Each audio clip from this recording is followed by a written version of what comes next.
చేజార నీకి జీవితం ధారావాహిక 4వ భాగం. రచన సిహెచ్జి కృష్ణమాచార్యులు. కథాపఠనం మల్లవరపు సీతారాం కుమార్.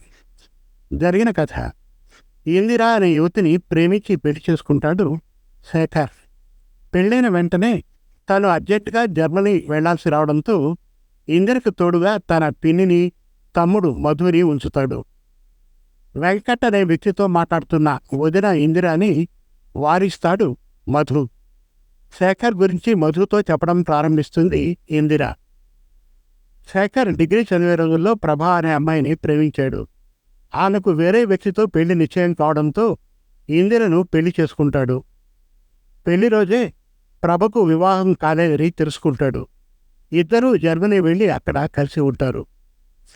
ఇందిర చెప్పిన మాటలు నమ్మలేకపోతాడు మధు.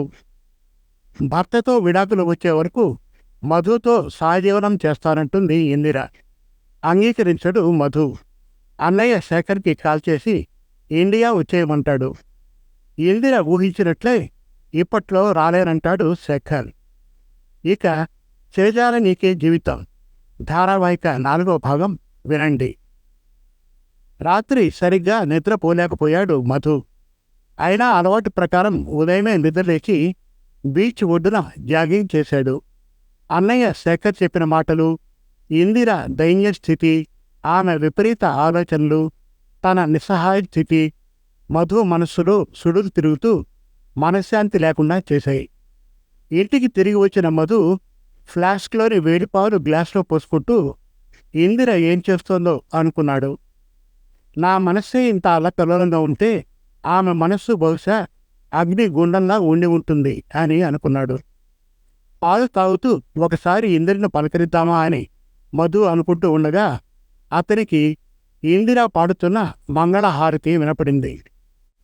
కుతూహలంతో మెల్లగా దేవుని గది దగ్గరకు వెళ్ళాడు.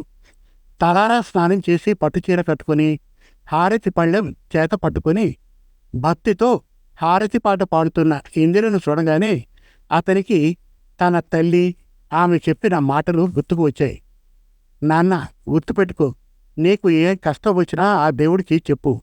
దేవుణ్ణి నమ్మి నువ్వు ఏ పని చేసినా అది తప్పకుండా జరుగుతుంది.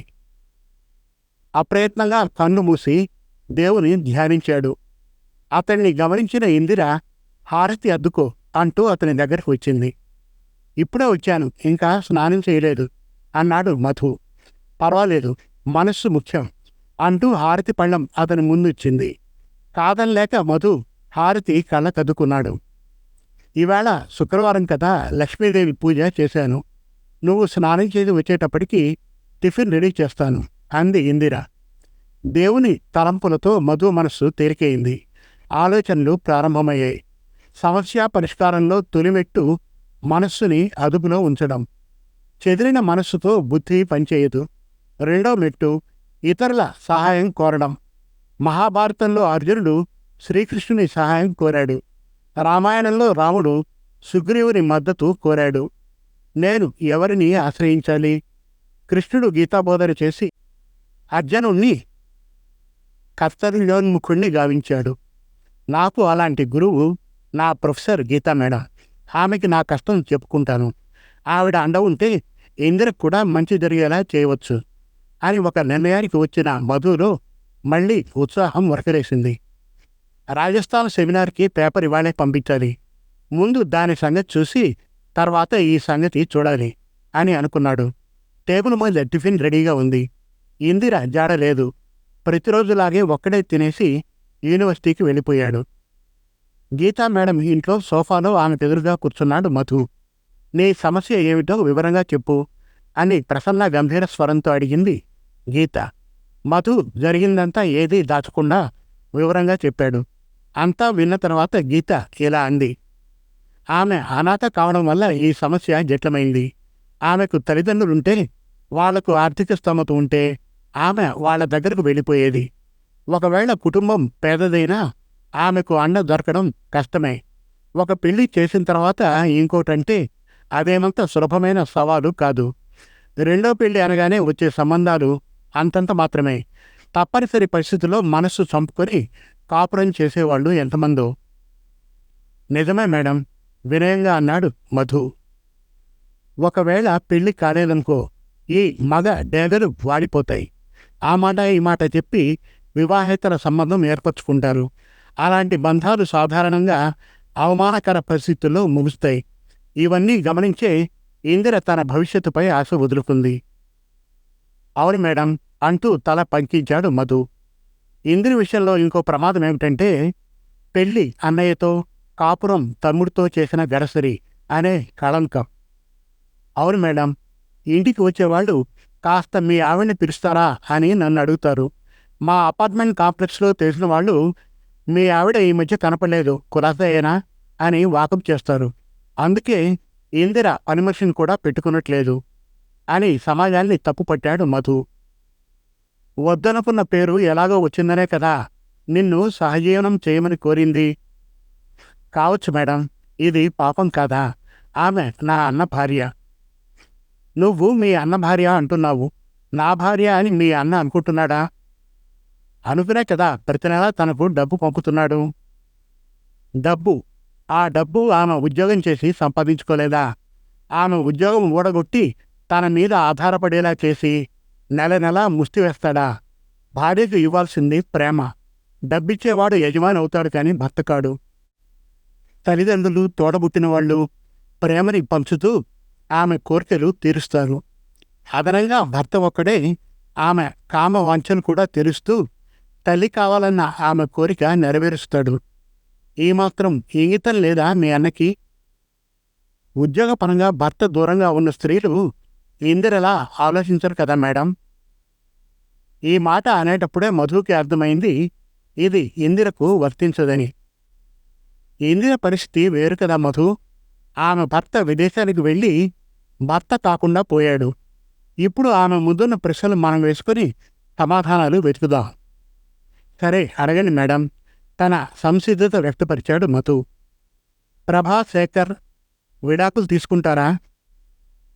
అన్నయ్య ప్రభని ఎంతగానో ప్రేమించాడు. దానికి నిదర్శనం పెళ్లి చేసుకున్న తర్వాత భార్యని, తమ్ముణ్ణి, దేశాన్ని విడిచిపెట్టాడు. మోసమని మనమంటే త్యాగమని ప్రేమికులంటారు. అందుచేత అన్నయ్య విడాకులిచ్చే ఛాన్స్ 0. ఇక ప్రభ గురించి నాకు అంతగా తెలియదు. నా ఉద్దేశంలో ప్రభ కూడా విడాకుల దాకా వెళ్ళదు. ఎందుకంటే ప్రభకి తల్లి, తండ్రి ఉన్నారు. ఏదైనా సమస్య వస్తే వాళ్ళు సర్ది చెప్పే అవకాశం ఉంది. అందువల్ల వాళ్ళు విడాకులు తీసుకునే సంభావ్యత చాలా తక్కువ అనవచ్చు. అంటే శేఖర్, ఇందిరకి విడాకులిచ్చే ఛాన్సులు ఎక్కువే కదా? అవును మేడం, కానీ అది ఎప్పుడూ తెలియడం లేదు. మన దేశంలో విడాకులు తీసుకునే ప్రక్రియ ఇంకా సులభం కాలేదు. పరస్పర అంగీకారం ఉంటే కనీసం 6 నెలలు, లేకపోతే కనీసం 3 సంవత్సరాలు పడుతుంది. ఇందిర అంగీకరిస్తుంది కాబట్టి మీ అన్నయ్యకి విడాకులు తేలిగ్గా వస్తాయి. అతను తన జీతంలో 25% ఇందిరకు భరణంగా ఇవ్వాల్సి ఉంటుంది. కానీ భార్య ఇంకొకరితో సంబంధం పెట్టుకుందని కోర్టును నమ్మిస్తే భరణం ఇవ్వనవసరం లేదు. ఇప్పుడు చెప్పు, శేఖర్ ఎలాంటి విడాకులు తీసుకుంటాడు? భరణం ఇచ్చేదా, ఇవ్వనిదా? మధు ఆలోచనలో పడ్డాడు. నువ్వు కూడా ఆటబొమ్మవే. ఇంట్లో రహస్య కెమెరాలున్నాయని నిన్న ఇందిర అన్న మాటలు గుర్తుకొచ్చి అతని మనస్సు వికలమైంది. ఇందిర సరిగ్గానే అర్థం చేసుకుంది. నన్ను అక్రమ సంబంధం అనే ఉచ్చులో బిగించాలని మీ అన్నయ్య ఆలోచన అని అంటే తనకు కోపం వచ్చింది. కానీ అదే నిజమనిపిస్తోంది. కేవలం డబ్బు కోసమా ఇంత కక్కుర్తి పని?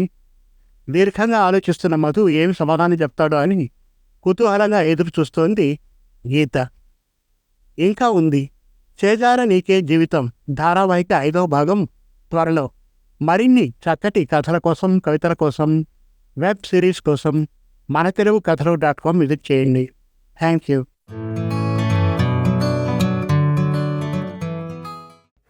మీరు మెచ్చే చక్కటి తెలుగు కథలను స్పష్టమైన ఉచ్చారణతో, వినాలనిపించే గాత్రంతో మనతెలుగుకథలు.com వారి యూట్యూబ్ ఛానల్లో పూర్తి ఉచితంగా వినండి, చూడండి. మనతెలుగుకథలు.com వారి యూట్యూబ్ ఛానల్ను ఈరోజే ఉచితంగా సబ్స్క్రైబ్ చేయండి. ఎంపిక చేసిన చక్కటి కథలను వీణుల విందుగా వినండి. వందల కొద్దీ మంచి కథలను రచయితల వారీగా పొందుపరిచాము. మరుగున పడుతున్న తెలుగు కథలను మీ ముందుకు తెస్తున్న మా ప్రయత్నానికి సహకరించండి. ధన్యవాదాలు.